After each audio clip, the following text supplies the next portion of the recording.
Hi everyone, it's Leah with another Roundtable replay. So the podcast I wanted to talk about this week comes to you from NPR, Hidden Brain, and it is Facts Aren't Enough, the psychology of false beliefs. So why was this an interesting one for me?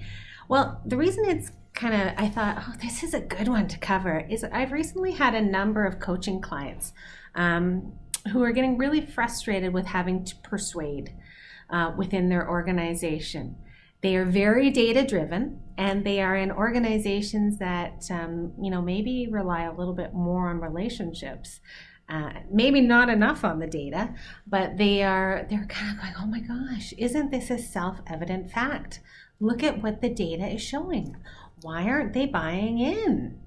And I've seen this actually now over a number of coaching clients, and it tends to be individuals who are who are typically very technically adept, especially more technically proficient than those around them, or are perceived as technical experts.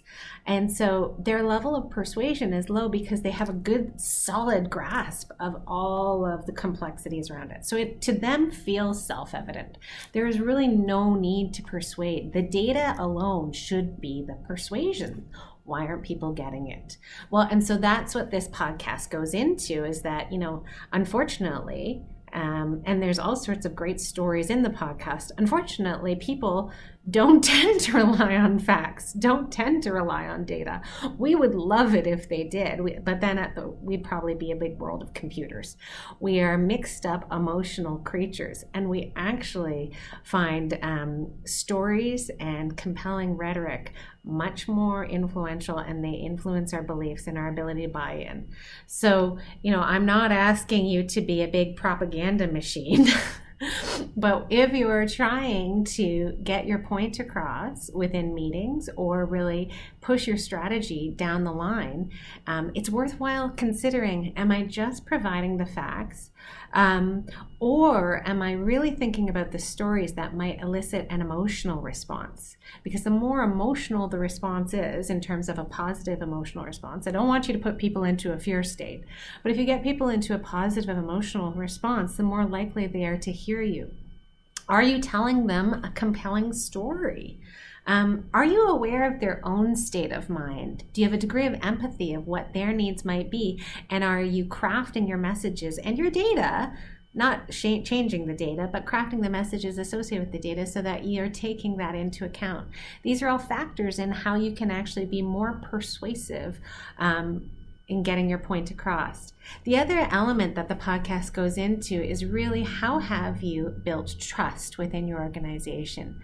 Because we rely on the people around us who we trust to shape our beliefs. We are a social creature.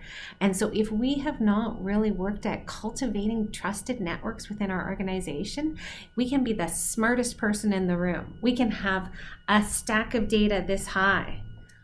We are not going to go anywhere. You need to understand how to use your social connections to ground individuals' beliefs and trust in you.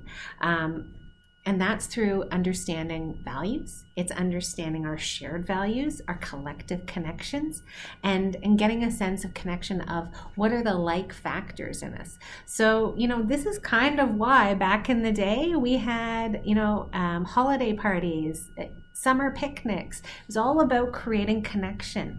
So as much as we talk about values in organizations, is how are you actually living them, and how are you experiencing them and knowing those of those around you?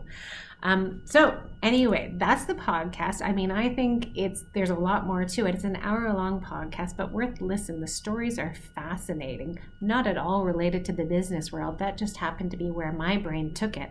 But I encourage you to listen. Hidden Brain, Facts Aren't Enough, the psychology of false beliefs. I will come to you soon with another Roundtable replay.